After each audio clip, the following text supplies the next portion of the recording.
Capítulo 7, enzimas generalidades. Este es el primer video de enzimas, así que así comenzamos con los catalizadores biológicos. Si todavía no has visto el video anterior, voy a dejarte una tarjetita arriba para que vayas a verlo. En el último video estuvimos hablando de prostanoides y allí explicamos una generalidad, una introducción a lo que serían las enzimas. Las enzimas son catalizadores biológicos. Las enzimas no se consumen en las reacciones. Tienen la característica de incrementar la velocidad de cualquier reacción y al final de ella se conservan intactas. Siempre actúan sobre un sustrato al cual catalizan, obviamente, y lo convierten en un producto. Son de naturaleza proteica y por esto tienen elevado peso molecular. Y por último, pero no menos importante, todas las enzimas terminan con el sufijo asa. Por ejemplo, quinasa, hidrolasa, liasa, isomerasa. Todo lo que termine en asa va a ser una enzima. Así como dijimos en capítulos anteriores que todo lo que terminaba en osa era un carbohidrato. Bien, pues las enzimas terminan en asa. Para que una reacción enzimática se pueda llevar a cabo, requieren de unas condiciones mínimas de temperatura y pH. Esas características deben acoplarse para que la reacción enzimática pueda suceder. Esta es la fórmula universal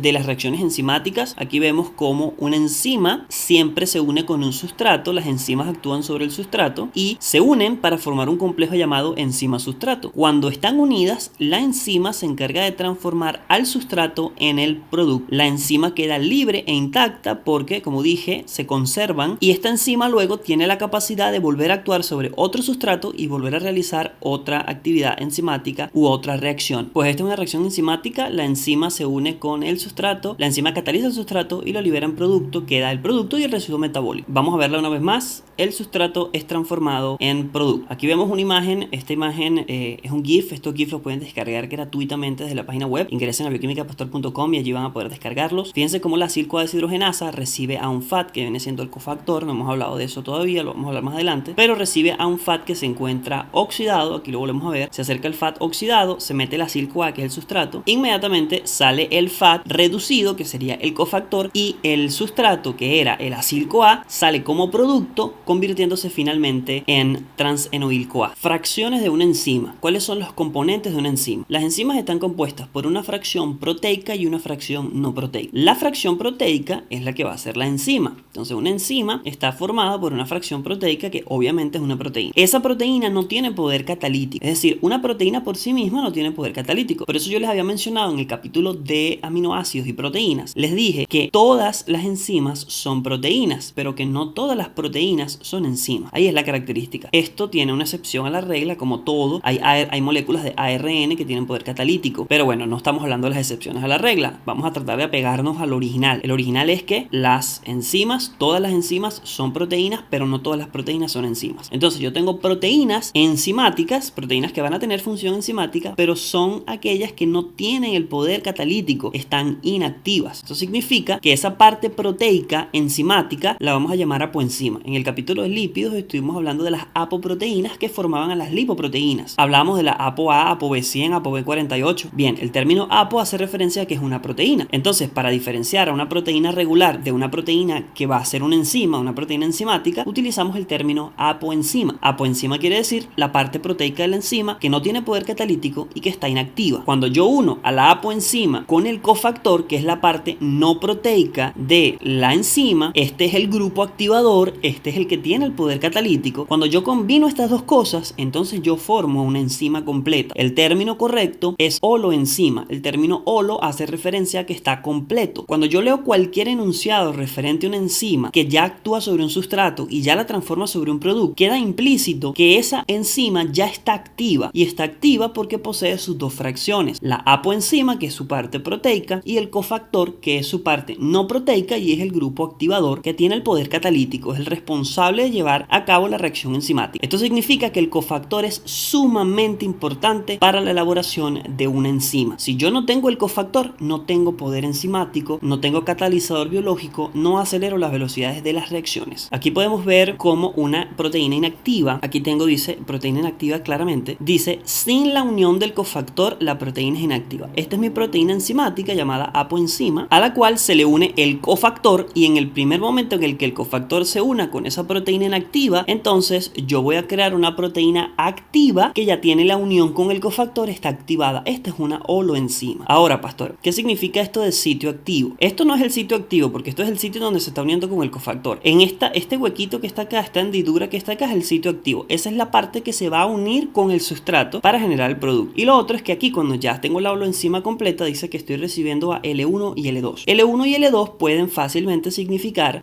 por ejemplo, a veces además del sustrato es requerido un segundo sustrato o un segundo elemento que va a favorecer la reacción enzimática. Ese segundo elemento puede ser, por ejemplo, el agua si fuera una hidrolasa, puede ser, por ejemplo, el ATP si fuera una quinasa, que es una enzima transferasa, pero ese L1 y L2 a veces son sustancias que requiere la enzima extra para poder realizar la actividad catalítica. No nos enredemos tanto en eso porque estamos en generalidades, más adelante lo explicamos. Por si acaso todavía no ha quedado claro, entonces la enzima está constituida por dos partes, una que se llama apoenzima, que es la fracción proteica, otra que se llama cofactor, que es la parte no proteica. Fíjate que aquí coloqué la mitad de un círculo y la mitad de otro círculo, y la holoenzima, que es la enzima activa y completa, ya unida por el cofactor y la apoenzima, puse un circulito, o sea, es la unión de estas dos cosas, por si todavía no quedó claro. El cofactor entonces voy a tener de dos tipos, o bien un cofactor orgánico o bien un cofactor inorgánico. El cofactor orgánico van a ser las vitaminas, el cofactor inorgánico van a ser iones metálicos. Fíjense entonces lo importante que son las vitaminas para el organismo. No estamos hablando de vitaminas, lo vamos a hablar en un capítulo más adelante, pero las vitaminas entonces son esenciales para la vida porque son los cofactores de las enzimas que van a desarrollar el metabolismo en el organismo. Si tú no tienes vitaminas porque no llevas una buena alimentación, no tienes cofactores de las enzimas, por ende no tienes metabolismo, y ahí es donde vienen síndromes y complicaciones bastante graves que vamos a hablar en capítulos posteriores. Entonces el cofactor es una sustancia orgánica o inorgánica que es necesaria, es indispensable para la actividad catalítica de la enzima. Si yo no tengo cofactor, no tengo poder enzimático, la enzima no existe, el sustrato no es transformado en producto. Entonces el cofactor, según su origen, va a ser orgánico o inorgánico. Orgánicos son vitaminas, voy a poner algunos ejemplos de vitaminas. Estos son el ácido fólico, el ácido pantoténico, la niacina, la riboflavina. Ojo, estoy poniendo el nombre de la vitamina, no vayan a salir a decirme el ácido fólico no es un cofactor. Yo obviamente sé que estos son los nombres, yo sé las formas activas de cada uno. La del ácido fólico es el tetrahidrofolato, por ejemplo, ese sería el cofactor. El ácido pantoténico sería la coenzima A, la niacina sería el NAT, la riboflavina sería el FAT. Esas son las formas activas de las vitaminas. Estoy poniendo el nombre. Ahora, con respecto a los iones, bueno, tenemos el hierro, el magnesio, el selenio, un montón más, que son un montón más. Todo lo que sea bioelementos va a estar relacionado con cofactores. Posterior a esto, el cofactor va a recibir un nombre particular dependiendo de su unión, o sea, según su unión. Si ese cofactor se une a la apoenzima por un enlace no covalente, por un enlace débil, lo vamos a llamar coenzima. Pero si el cofactor se une a la apoenzima por un enlace covalente, le decimos grupo prostético. Entonces, tenemos un cofactor que puede ser orgánico o inorgánico, pero según su unión va a tener un nombre diferente. Esto es para que cuando yo lea en el libro, por ejemplo, el dinucleótido de niacina y adenina, que es la abreviación de NAT, la forma activa de la vitamina niacina, es la coenzima de piridinoproteínas. Eso es bastante confuso para una persona que tiene cero conocimientos en bioquímica, porque no entiende que es una coenzima, que es lo mismo que un cofactor, y por qué la coenzima con la apoenzima, entonces se mezcla todo y la persona se confunde. Lo hace el libro. Si yo leo tal cosa es la coenzima de tal cosa,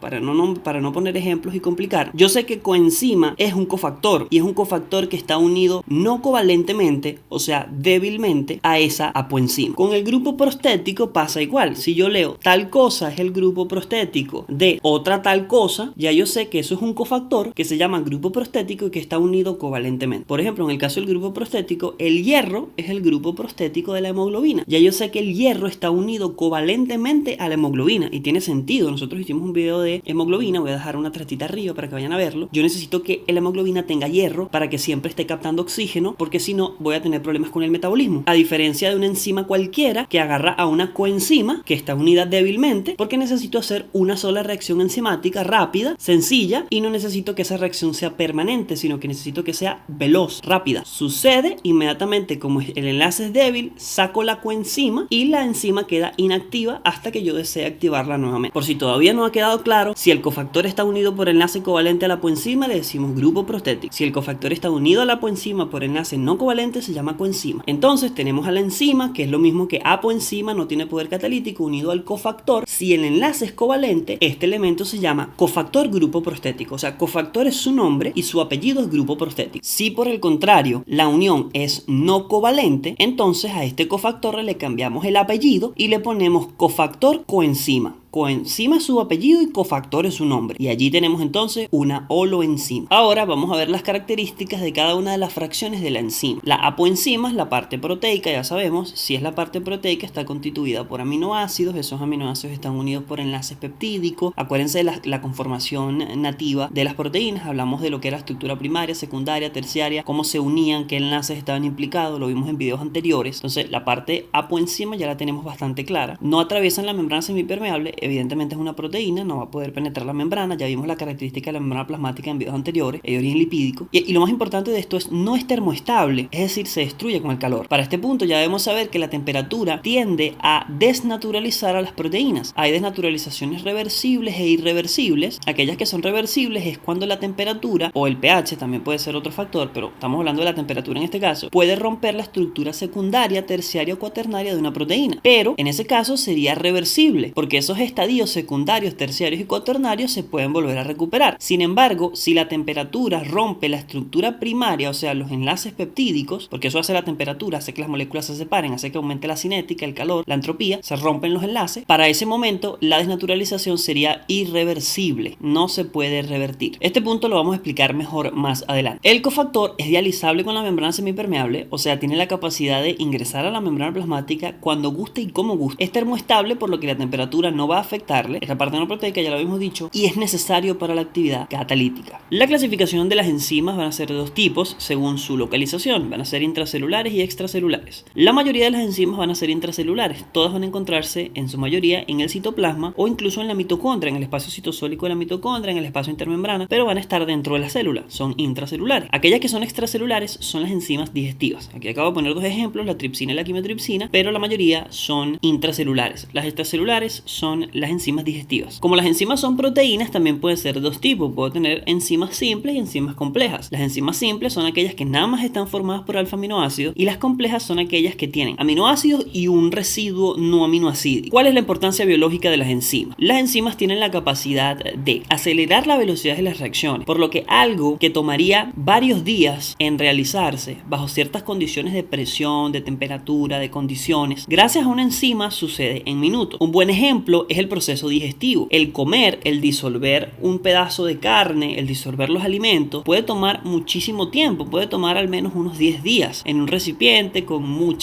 unas condiciones determinadas de temperatura, de presión, pero gracias a las enzimas digestivas el proceso se lleva a cabo en solo 60 minutos, por lo que las enzimas entonces tienen la capacidad de disolver moléculas muy grandes, macromoléculas, y volverlas las unidades monoméricas. O sea, en el proceso digestivo, en la comida, se reciben proteínas, por ejemplo, y al final se terminan absorbiendo aminoácidos, es decir, en la digestión se disuelve toda la macromolécula. Igualmente, tú comes polisacáridos y terminas absorbiendo monosacáridos, se disuelven todas las macromoléculas. Esto permite la absorción de las mismas al torrente sanguíneo. Entonces son sumamente importantes para la vida. Además de que internamente en la célula, el metabolismo, que está dividido en catabolismo y anabolismo, se lleva a cabo a través de las reacciones enzimáticas. El metabolismo de los azúcares, el metabolismo de los aminoácidos, el metabolismo de los lípidos, todas las reacciones metabólicas se llevan a cabo a través de enzimas, sin contar con que casi el 90% de todas las cosas que suceden en tu cuerpo son realizadas por enzimas. Incluso son enzimas las que sintetizan a las hormonas y las hormonas generan sensaciones en el organismo. Entonces las enzimas por sí mismas son extremadamente importantes para la vida. Si no hubiera enzimas, entonces no habría metabolismo, no habría degradación o síntesis de proteínas, no habría degradación o síntesis de lípidos. Son extremadamente importantes las enzimas para el metabolismo. Bien, muchas gracias por ver este video. No olvides darle like, compartir y suscribir. Visita mi página web bioquimicadepastor.com para que descargues nuestros GIFs, nuestras animaciones, videos, clases en vivo. No olvides seguirme en mi red social Bioquímica de Pastor. Yo soy el profesor Pastor Colmenares y espero te haya gustado este video.